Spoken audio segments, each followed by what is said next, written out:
নমস্কার বন্ধুরা, হাতাখুন্তি চ্যানেলে সবাইকে স্বাগত। আজকের রেসিপি মুচমুচে সুজির পকোড়া। মাত্র 1 কাপ সুজি দিয়ে পুরো পরিবারের জন্য এই সুজির পকোড়া রেসিপিটা আমি আপনাদের বানিয়ে দেখাবো। আসুন তাহলে রেসিপিটা শুরু করি।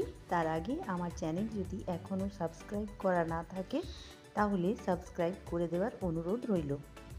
এখানে নিয়ে নিচ্ছি আমি 1 কাপ সুজি। এবার সুজির মধ্যে আমি দিয়ে দিচ্ছি একটা বড় সাইজের পেঁয়াজ কুচি। এরপর আমি এখানে দিয়ে দিচ্ছি 4টে কাঁচা লঙ্কা কুচি আর দিয়ে দিচ্ছি গ্রেট করা আদা। এখানে ছোট চামচের 1 চামচের মতো আদা দিয়েছি। দিয়ে দিলাম স্বাদ অনুযায়ী লবণ। তারপর দিয়ে দিচ্ছি লঙ্কার গুঁড়ো, যেমন ঝাল খেতে পছন্দ করবেন সেই অনুযায়ী লঙ্কার গুঁড়ো দিবেন। এরপর দিয়ে দিলাম 1/2 চামচের মতো গোটা জিরে।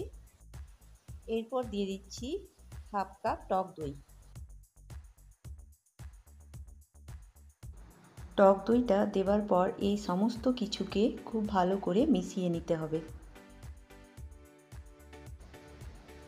যাতে সমস্ত উপকরণ খুব ভালোভাবে মিশে যায়।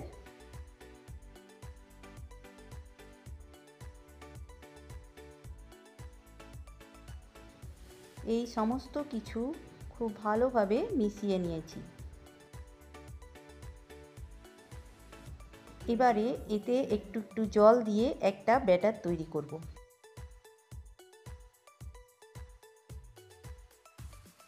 ব্যাটারটা ঘনও হবে না, আবার খুব বেশি পাতলাও হবে না।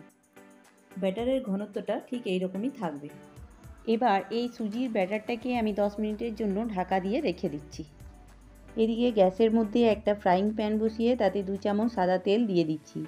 তেল হালকা গরম হলে তার মধ্যে দিচ্ছি 1 চামচ কালো সর্ষে। তারপর দিয়ে দিচ্ছি সামান্য পরিমাণ হিং। এরপর দিয়ে দিচ্ছি কারি পাতা। এবার এইগুলোকে ভালো করে নাড়াচাড়া করে মিশিয়ে নিচ্ছি। এবার গ্যাসের ফ্লেম অফ করে এটা সুজির মধ্যে গরম অবস্থায় দিয়ে দিচ্ছি।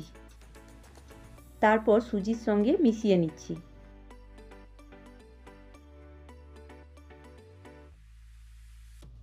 মেশানো হয়ে গেলে আমি এখানে 2 চামচ চালের গুঁড়ো দিয়ে দিচ্ছি। চালের গুঁড়ো দিলে এই সুজির পকোড়াগুলো মুচমুচে তৈরি হবে। এরপর আমি এখানে দিয়ে দিচ্ছি বেসন দিচ্ছি 1 চামচ আর দিচ্ছি 1/2 চামচ খাবার সোডা। এবার আমি এখানে সব কিছু মিশিয়ে নিচ্ছি আর মিশিয়ে নেবার পর 2-3 মিনিট ব্যাটারটাকে ফেটিয়ে নিচ্ছি।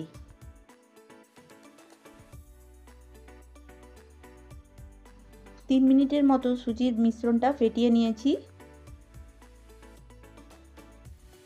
এবার সুজির পকোড়ার জন্য মিশ্রণ কিন্তু তৈরি হয়ে গেছে।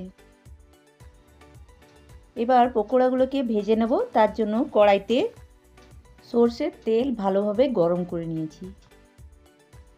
তেল গরম হয়ে গেলে গ্যাসের ফ্লেম মিডিয়াম করে কিছুটা মিশ্রণ হাতের মধ্যে নিয়ে তেলের মধ্যে ছোট ছোট করে দিয়ে দিচ্ছি।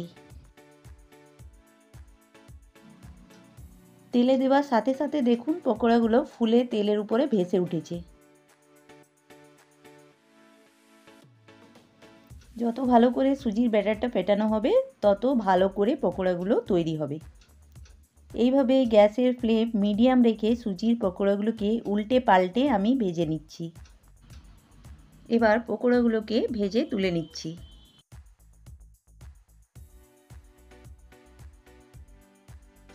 ঠিক একইভাবে বাকি পকোড়াগুলোকেও ভেজে নিচ্ছি।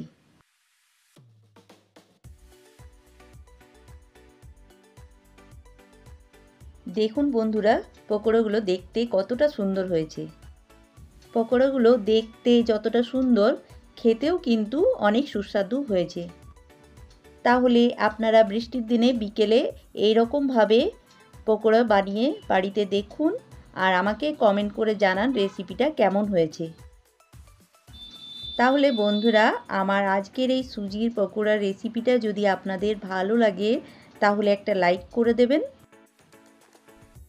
আর ধৈর্য ধরে পুরো ভিডিও দেখার জন্য অনেক ধন্যবাদ।